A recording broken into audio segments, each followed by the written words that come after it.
ako sa salamin, ewan ko ba kung bakit para atang nade-depress ako. Parati ko na lang ikinukumpara ang itsura ko sa ibang tao. Hindi ko mapigilan na makaramdam ng matinding insecurity, lalo na kapag humahalo na ako sa mga kaibigan ko. Siguro dahil mas nagagandaan ako sa kanilang angking kagandahan kaysa sa akin. Sabi nga ng nanay ko, Anak, maganda ka naman ha. Bakit parati mo na lang ikinukumpara ang itsura mo sa iba? Kanino ka pa ba magmamana? Di sa akin, wala nang iba. Masayahing tao ang aking ina, kaya kahit na papaano ay napapagaan ito ang aking kalooban. Literal na may katotohanan naman na may pagka-exotic talaga ang beauty ko. At hindi maiwasan, sa mundo ng lipo ng aking ginagalawan, ay mas nangingibabaw ang kritisismo na halos hindi ko na minsan kinakaya. Dahil sa aming magkakaibigan, ay ako lang ang bukod tangi na may kaitiman ng balat. Halos lahat sa kanila ay malapor sila na ang balat. Dahil sa kanilang kaputian at kakinisan. Samantalang ako na may kaitiman ng aking balat. Sabayan pa ng parati na lang ako iniiwan o niluloko ng aking mga nagiging boyfriend. Ako nga pala si Haji. Hayaan niyong may share ko sa inyo ang isang nakakakilabot na naging karanasan sa buhay ko. Kung paano nga ba ako muntik nang gawing alay sa isang tribo nang dahil lang sa mapaninlang na pag-ibig. Itong karanasan kong ito ay maaring makapagbigay ng aral sa inyo.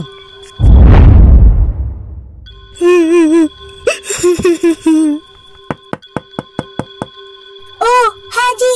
Haji! Okay ka lang ba riyan sa loob ng CR? Bakit ka umiiyak? Ha? Naku, malakas ba? Pasensya na. Hindi naman. Buti na lang, wala pong masyadong tao rito bukod sa akin. Ano ba nangyayari sa'yo dyan? Naku, wala ito. Sige na, mag-aayos lang ako ha. Tapos, lalabas na rin ako, saka babalik sa ating klase. Sigurado ka ba na wala lang yan? Mamaya sasabihin ko sa'yo ang dahilan. Okay. Mauna na pala ako roon ha. Kasi may kailangan pa akong tapusin eh. Kasi after 50 minutes, next subject na natin. Kailangan ko na kasing tapusin. Ito bago yung pasahan natin. Okay lang. Sige. Sige na friendship, mauna ka na.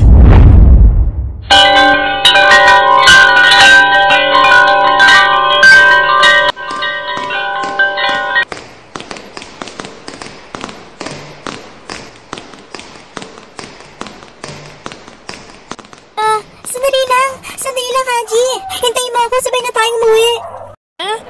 Oh, Sherilyn. Ikaw pala. Pasensya na ha, kanina. Kung hindi ko naikwento kagad sa'yo. Hanggang sa natapos na lang natin ang ating klase. Alam mo naman, hindi ba? Wala lang time kanina eh. Okay lang yun. Ang dami rin naman nating activity na ginawa, hindi ba kanina? Alam mo ba, sobrang halata talaga kanina. Yung pamumugto ng iyong mga mata. Okay ka na ba? Tsaka, kung hindi mo mamasabayin okay na bang malaman kung ano ba nangyari sa'yo? Okay lang yun, friend.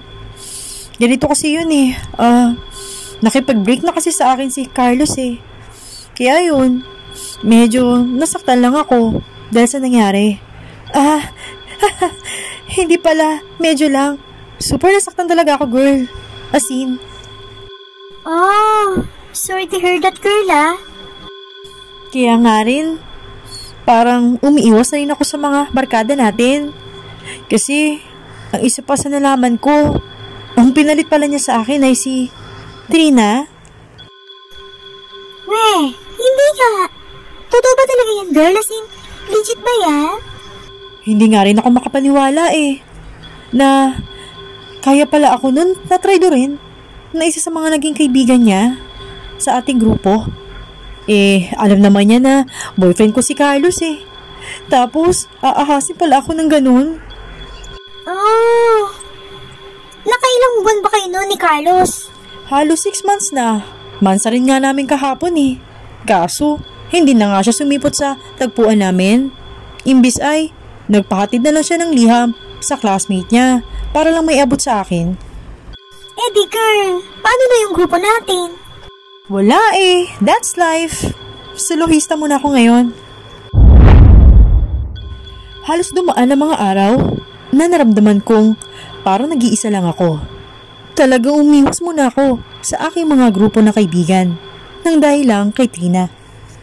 Si Trina ay isa rin sana sa mga itinuring ko ng kaibigan. Kaso, hindi ko sukat akalain na magtatrigdro pala yun sa akin nang dahil lang sa isang lalaki. Magkaganoon man, mas pinili pa rin ni Sherilyn na samahan ako kesa bumalik sa aming ibang mga kaibigan.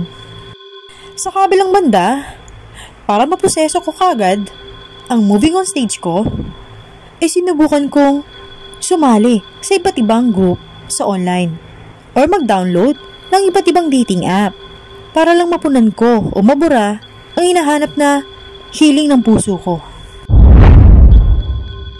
Pakiramdam ko, sobrang pangit ko dahil halos paulit-ulit kong nararamdaman na pinaglalaruan ng iba ang feelings ko. Gayon din ang pumubuli na sinasapit ko sa aming grupo. Nang dahil lang sa aking kaibahan sa kanila dahil sa kaitiman ng aking balat. Minsan, habang kami ay tumatambay sa kantin ng aming school ni Sherilyn, ay nagaya ito na mag-hiking daw kami sa bakasyon.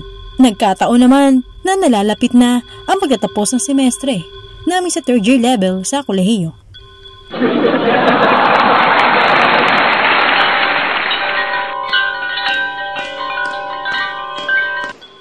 Uy girl, alam mo ba, naisip ko na mag-hiking naman tayo sa bakasyon oh.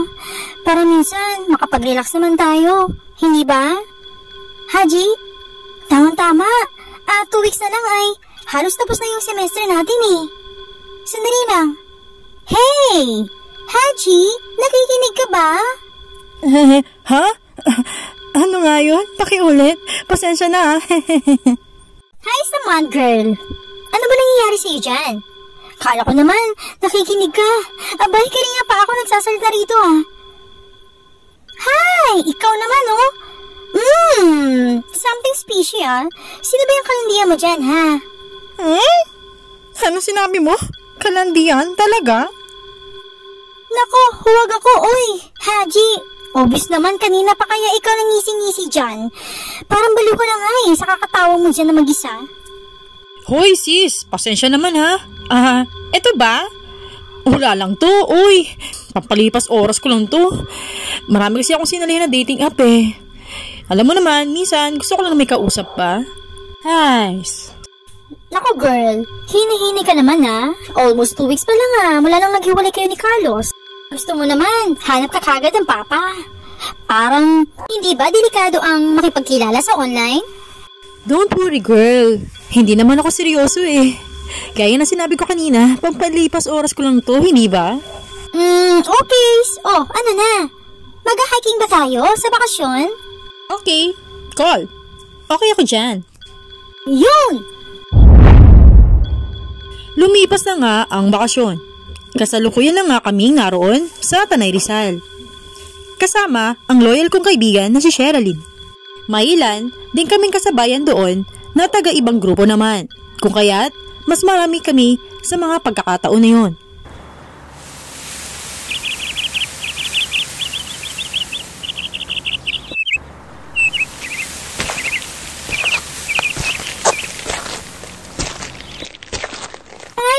Grabe naman, Haji, na-miss ko talaga ito ulit. Ano, ito? Yung mapagod? Ay nako, alam mo parang mas mainam ata sa gym na lang natin inubos yung oras natin, hindi ba? Hindi pa masyadong mainit. What? Oh, bakit ka nagreklamo ka na dyan? Kala ko ba okay lang sa'yo na mag-hiking tayo ngayon? Wala lang. Baka nga siguro naninibago lang ang katawan ko sa init ng panahon at hirap sa pag-hiking. Inabot kami ng halos kalahating araw sa pag-hiking. Dumaan kami sa mga bundok, gubat, at ang pinaka-exciting ay sa isang kuweba. Habang umaakyat ang mga kasama ko sa isang matarik na bato-bato sa loob ng kuwebang aming napasukan, ay naisipan ko na muna na magpahinga sa isang gilid. Pagkalipas pa ng sandali, ay tumayo na nga ako. Saka nga ako sumunod na sa aking mga kasamahan. Nang sinubukan ko ng umakyat, ay saka naman napigtas ang nakasakbit na inumin sa aking katawan. Gumulong ito pababa, kung kaya't wala akong nagawa kundi ang muling bumaba.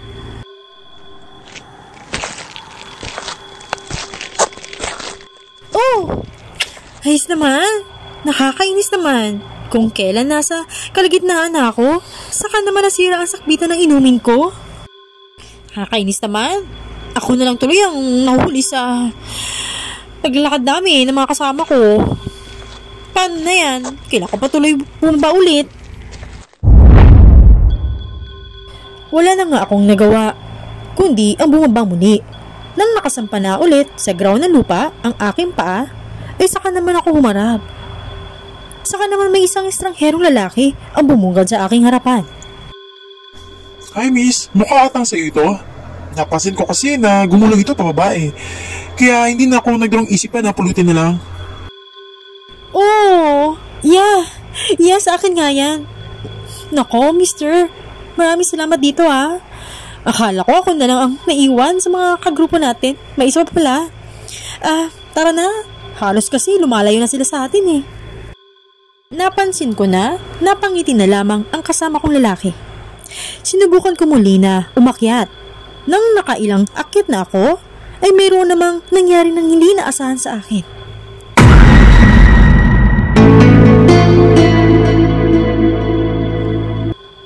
Hindi ko napansin na madulas pala ang isang bato na aking natapakan. Isang nakakasyak na pangyayari.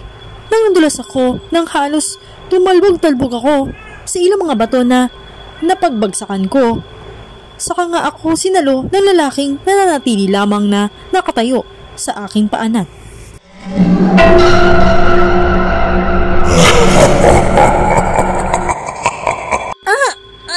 Aray! Naku miss, doble ingat ka naman sana sa sunod na gagawin mo. Delikado talagang ere rito sa loob ng kuweba dahil talagang mababato ito. Hindi kasi ito naaabot ang araw eh, kaya talagang malamig at halos napakadulas sa mga bato dahil sa mga nagkukumpulan ng mga butil ng tubig. Mister, alam ko naman yun eh.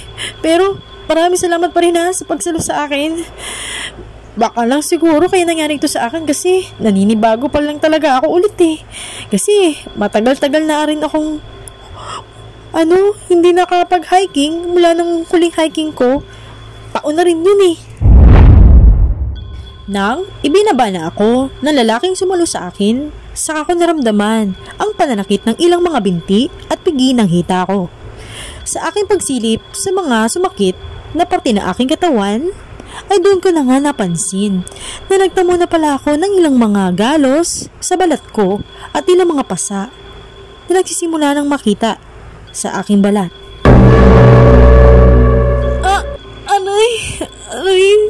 Nagkaroon ata ako ng ilang mga galos at pasa. Naku miss, may mga sugat ka. Tara, dito ko muna sa gilid. Nakita ko na lamang na agaran akong tinulungan ng kasama kong lalaki. Agaran nitong binuksan ang kanyang dalang napakalaking backpack. Pinaglalabas nito ang lahat ng mga baon nito na pang first aid kit. Nakita ko na lamang na agaran na rin niyang ginamot ang aking mga sugat. Saka nito nilabas ang isang ice pack. Sobra akong nasurpresa dahil kahit yelo ay may baon-baon ito sa kanyang napakalaking backpack.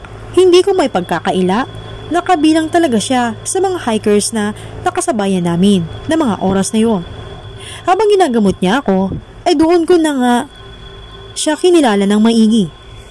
Doon na nga kami nagsimulang magkakwentuhan ng ilang mga bagay hanggang sa hindi na nga namin namalayan na halos mag-iisang oras na pala kaming nagkukwentuhan sa ganung akto. Pagkalipas pa ng sandali, ayoko na nga mismo ang gumising sa aking sarili. Saka naman ako nataranta dahil hindi ko alam kung paano makakalabas sa kuwebang yun at kung paano nga kami pupunta sa aming finish line kung saan naroroon ang lahat ng aming mga kasamahan na nauna na sa amin.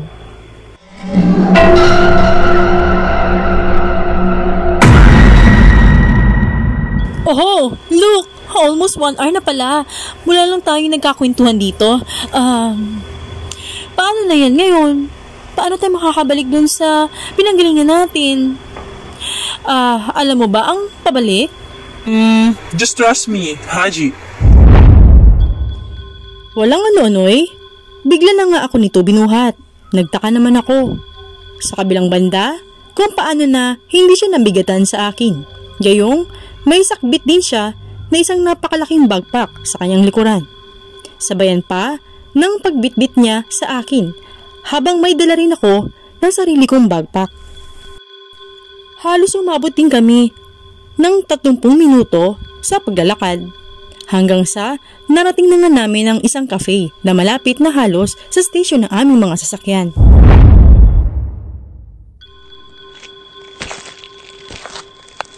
Oh, Haji! Nandito ka na! Mga kasama! Nandito na siya! Hindi na tayo kailangan pang matuloy! Anong pinagsasabi mo na hindi na kayo matutuloy? Teka, bakit pala napakadaming tano dito? Hey girl! Saan ka ba nagsuot kanina ha? Ilang oras ka na namin hinahanap kasi nawawala ka na eh. Kaya nga, ito, nagpatawag na kami ng tulong sa barangay. Para hanapin ka, mapabilis sa paghahanap sa'yo. Okay na po ba, madam? Opo. Pasensya na ho mga sir. Sa abala, ito nga po pala yung kaibigan na kaya pa natin hinahanap. Maaari na po kayong bumalik sa barangay ngayon. Okay ho, maraming salamat.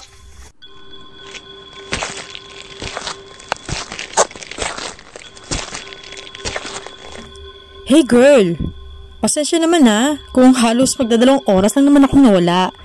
Tama ba? Hindi naman talaga ako nawala Naiwan niyo lang talaga ako doon sa loob ng kuweba. Ha? Anong sinasabi mong 2 oras lang? Ano ka ba, girl? Hello? 6 na oras na kayang nagdaan. Nakita mo ba yung langit? Madilim na?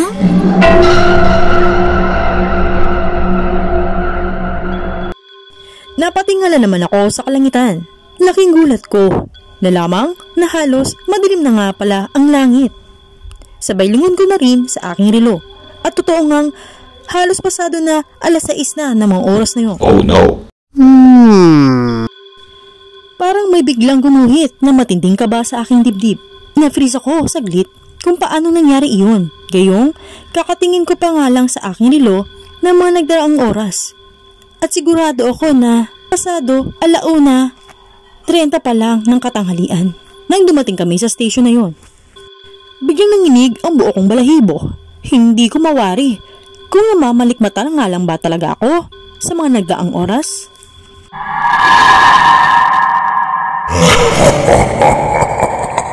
Hoy, Haji! Okay ka lang ba?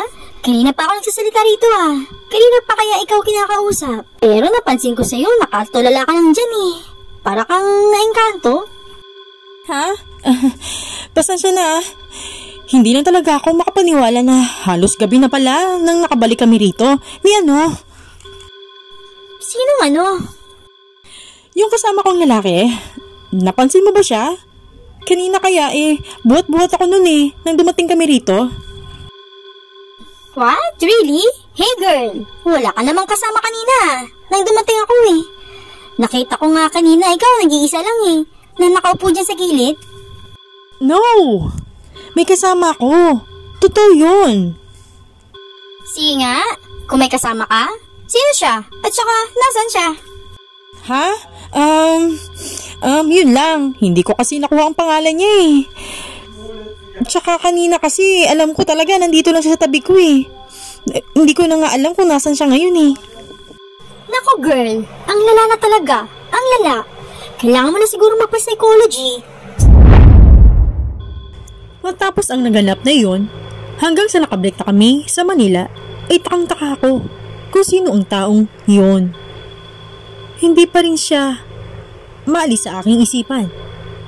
Lalo na nang nalaman ko na hindi pala siya kasama sa mga nakasabayan naming hikers.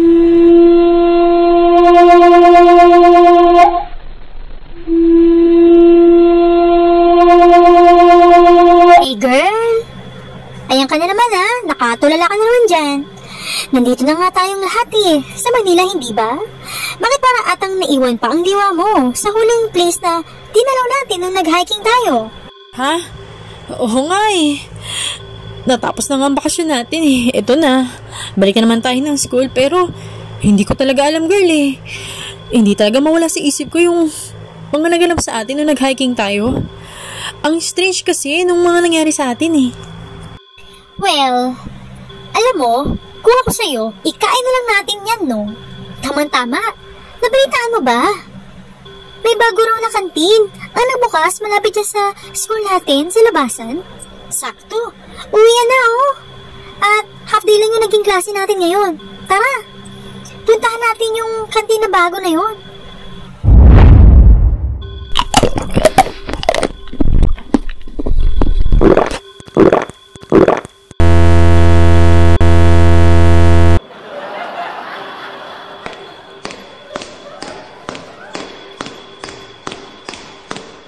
Wow! Nice place, Tingnan mo, malawak ang kainan nila. Tara, doon tayo sa counter area. Yes, miss. Can I have your order? Oh, sandali. Do I know you? Haji? Tama ba? Oo, ikaw nga. Yung tumulong sa akin sa Tani Rizal? Nung nakaraan, nung nag-hiking kami? I told you, Sherilyn, may tumulong talaga sa akin ng mga oras na yun.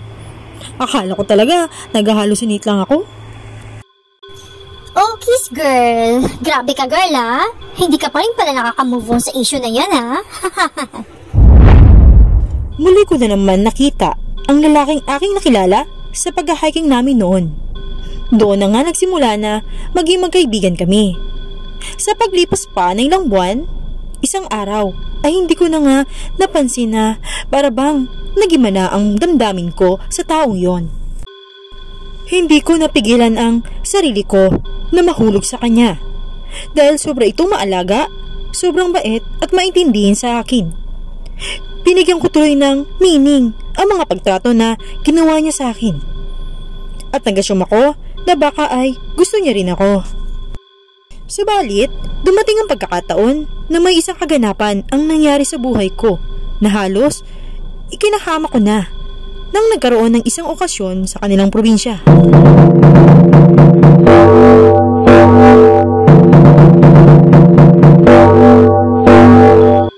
Grabe, Mr. Rillo. Wala pa rin talagang tatalo sa mga luto nyo rito sa kantin, Hanep, ang sarap talaga ng mga menu nyo. Maraming salamat, Sherilyn, Dahil dyan, nais ko sana kayong imbitahan. Bakit? Anong ganap? May fiesta kasi sa probinsya namin, sa Siquijor. Baka nais yung makifiesta? Wow! Fiesta? Naku, mukhang masarap ang mapagkain dyan at mukhang masaya dyan Tara Haji, sama tayo. Okay, sige Rillo, pupunta kami. Saan ko yan na makakapunta kayo? Sakto, sa makalawa tayo pupunta roon. Dito pa rin ang tagpuan natin sa kantin. Sabay na lang din kayo sa van namin para sabay-sabay na tayong pumunta roon. Namangha kami sa napakagandang lugar na aming natanaw mula pa lang sa napakahabang biyahe na aming pinagdaanan hanggang sa nakarating na nga kami sa kanilang lugar. Grabe, sobrang ganda talaga ng kanilang probinsya.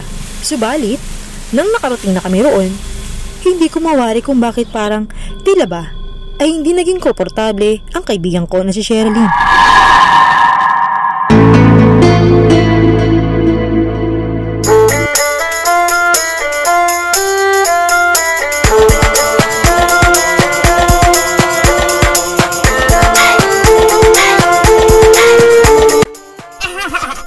Maligayang pagbati sa aming baryo. Tara mga iha, huwag kayong mahihiya Pila taon lang kayo rito. Maraming salamat po. Siya nga pala yung tita ko. Tita, sila pala yung mga kaibigan ko sa Manila. Kamusta po kayo? Maraming salamat po sa pagbati nyo Grabe po, ang ganda po talaga rito sa inyo. Bigla ko na lamang naramdaman na para bang napaka-strange ng lugar na aming napuntahan. Halos lahat ng mga tao na naroon ay madalas ang pagsulyap sa amin. Pakiramdam ko tuloy ay para bang binabantayan nila ang bawat galaw namin. Matatala sila kung tumingin at halos ang ilan sa kanila ay parang laser sa pagkakatitig sa amin. Psst. Uy, friendship, sandali lang ha. May bubulong lang ako sa'yo. Sa tingin mo ba, tama ba na nagpunta tayo ngayon dito? Para kasing kinikilabutan ako sa tingin ng mga tao dito sa atin eh. Napansin ko nga rin, para atang ngayon sila nakakita ng tao na taga Manila. Pero hayaan mo na sis, naniniwala pa rin ako na hindi naman tayo pababayaan siguro dito ni Rilio eh. Hopefully, mali nga yung kutob ko at maging okay tayo rito. Umaga kami nang nakarating sa probinsya ni Rilio. Halos abala ang lahat sa paglalagay ng mga disenyo sa paligid. Bukod pa roon, napaka-strange ng mga tao na taga roon dahil halos iba ang tinginan nila roon, lalo na sa amin. Pagsapit ng hapon, habang abala kami na nanonood sa mga taong nagtatapos ng mga kawayan para gawing disenyo, ay biglang lumapit sa amin si Rilio.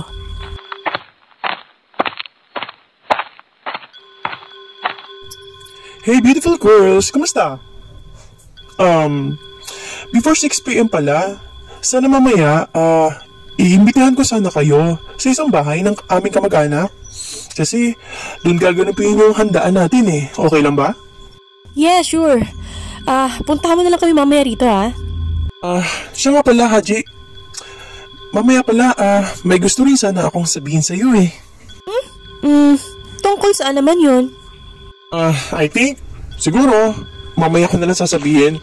Kasi... Anak, nandito ka pala.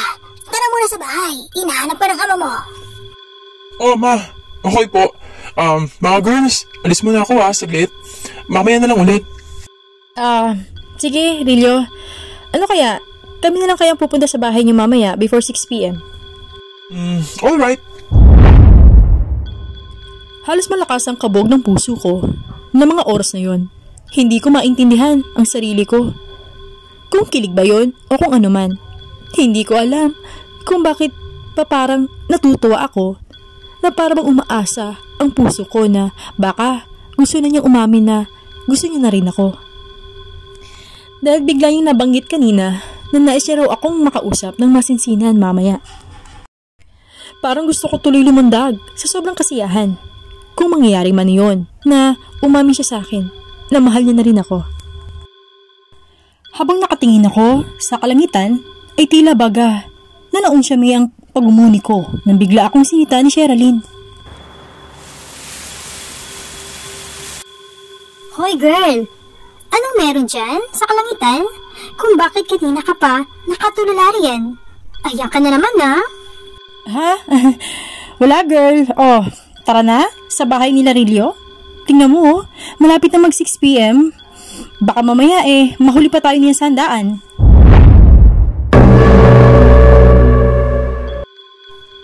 Sinunod ko na ang gusto nyo na magdala ng isang batang birhen sa lugar natin. May bonus pa dahil sumama ang kaibigan niya na isa ring bata.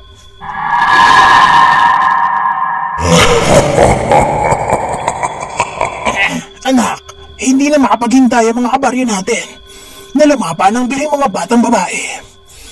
Itong gabing ito ay muling lalabas ang full moon at itinapat pa sa 75 na taong anibersaryo ng ating grupo na nag-i-exist dito sa probinsyang ito. Sa tagal ng ating pagtitiis na hindi lumapa ng tao, ay dito na lamang tayo muling lalaba ng tao na isinabay sa pagdiriwang natin. Oh no. Tama yan, mahal. Hindi naman siguro kalabisan na pagbigyan naman natin. Paminsan-minsan ang mga sarili natin, hindi ba? Na muling tumikim ng dugo at karne galing sa isang birheng batang babae para na rin mapanatili ang kahabaan ng ating buhay. Bahala na kayo sa gusto nyo.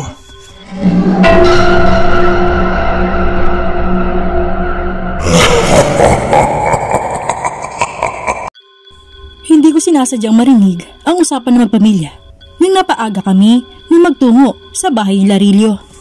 Ewan ko ba, para atang dinala ako ng instinct ko na tumaan sa likod bahay nila para sana pasyalan ang kabuuan sana ng malaking antik na bahay nila. Hanggang sa natagpuan ko silang tatlo na nag-uusap malapit sa isang mahabang hagdanan paakyat sa loob ng kanilang bahay. Parang sinakluban ng langit at lupa ang buong kalamnan ko nang nadiskubre ko na hindi sinasadya ang kanilang sikreto. Grabe pala, nilinlang pala kami ni Rilio. Inakala ko na kaya pala gusto niya akong kausapin ay dahil para umamin na gusto niya na rin ako. Yun pala, may masama palang balak sila sa amin. Biglang rumagasa ang matinding takot sa dibdib ko dahil ininagay pala namin ang aming mga sarili sa bingit ng kamatayan. Teritoryo pala ng mga aswang ang lugar na napasukan namin. Oh, Haji! Shh! Shh! Huwag kang maingay. Baka marinig nila tayo. Ha? Nino naman? Saka ko na lang i-explain sa'yo. Mamaya, tara na. At magmadali na tayo. Umalis dito.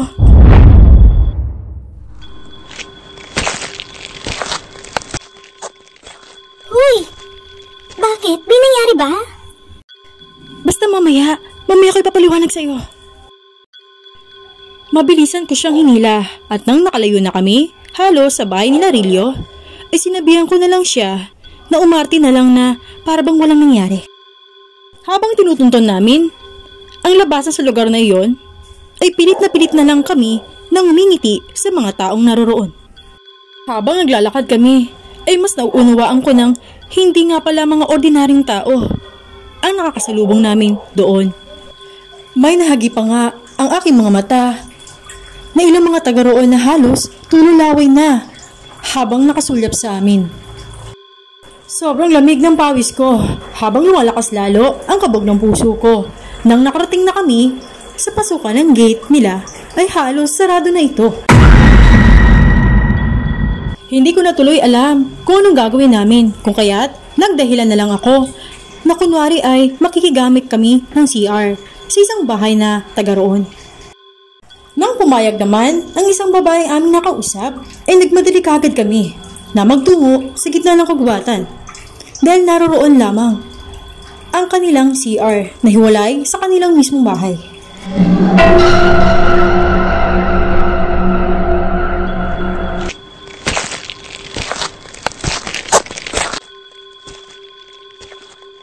Tara, Sherilyn, pagkakataon na natin ito para makapaghanap ng taguan. Dali, habang wala pang nagmamatyag sa atin. Sa mahabang paglalakad namin, ay may nakita kami na isang warehouse. Pumasok kami roon. Nang nakapasok na kami, isa ka nga namin napansin na hindi lang pala kami ang nagtungo sa lugar na yon. Marami palang mga kabataang babae na katulad namin ang naroon sa bulwagan nila. Nakita na lang namin na may ilang mga babaeng nakakulong sa loob na yon. No. Akma na sana naming lalapitan sila. Subalit, agaran ko namang napansin na may mga nagbabantay pala sa loob niyon. Naknang. Teka, Sherilyn, atras tayo. Atras. Bakit?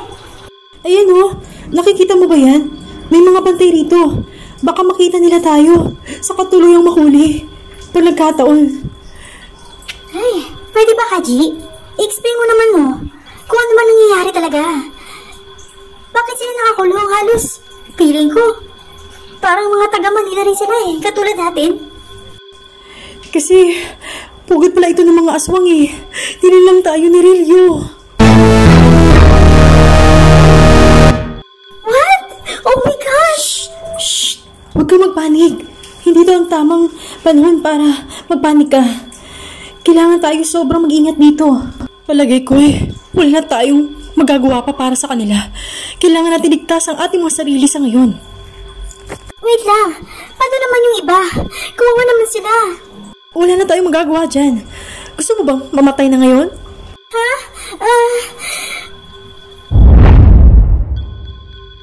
Agaran na nga kaming lumisan sa warehouse na yun. Sa sobrang paglalakad namin, nang mabilisan, ay nakakita na nga kami na isang malaking puno ng balete. Wala na kaming nagawa, kundi doon na muna pansamantala magtungo sa loob ng napakalaking siwang ng puno na pwede naming gawing taguan.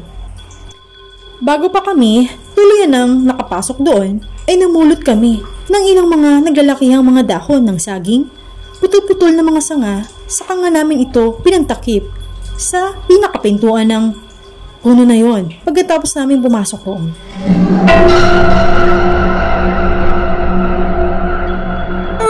Haji, hanggang kailan natin ito gagawin na magtago rito sa loob? Hindi ko alam. Pero sa ngayon, ito ang available na nakita natin para maging taguan natin.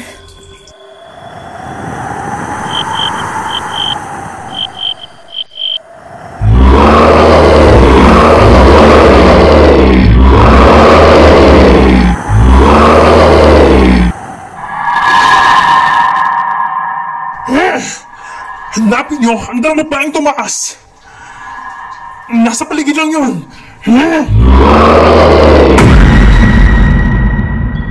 Puro alulong ng mga aswang ang bumugad sa amin sa buong magdamag na yun. Hanggang sa gitna ng kagubatan ay malakas ang pag-alulong nila. Halos nangangatog na nga ang buo naming kalamnan sa takot. Habang tahimik lamang kami na nagtatago sa loob ng puno na yon, magkahawak kaming dalawa na nakikiramdam sa paligid ni Sherilyn. Umugong sa katahimikan ng lugar na iyon ang puro iyak at paggaungaw ng mga kabataan na sabay-sabay nilang nilalapa. Nakakatrauma ang paglipas ng buong magdamag na iyon.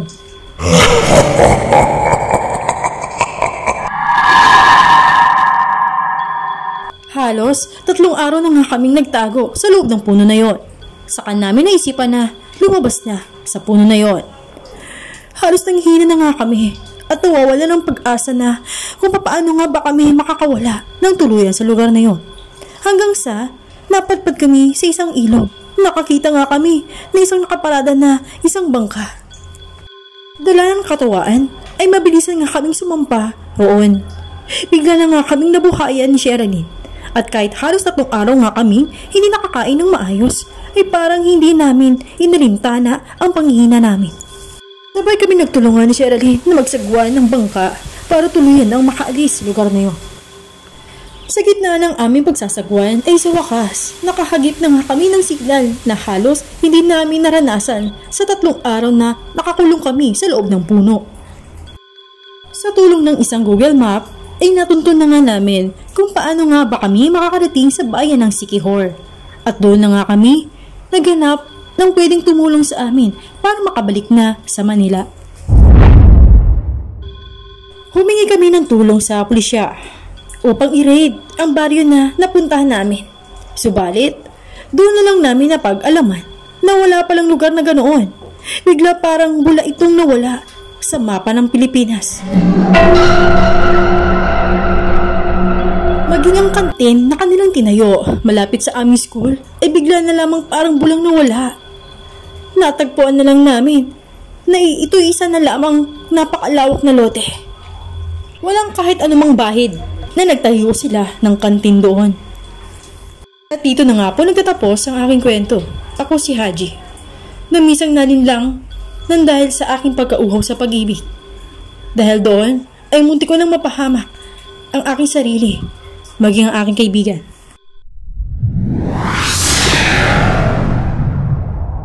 Hi po! Kamusta po kayong lahat?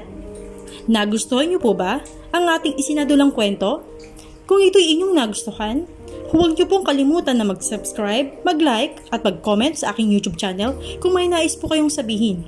At huwag niyo rin po kalimutan na i-click ang bell para always po kayong ma-notify sa mga susunod pa na videos na ating ipapost. Maraming salamat po and have a good day!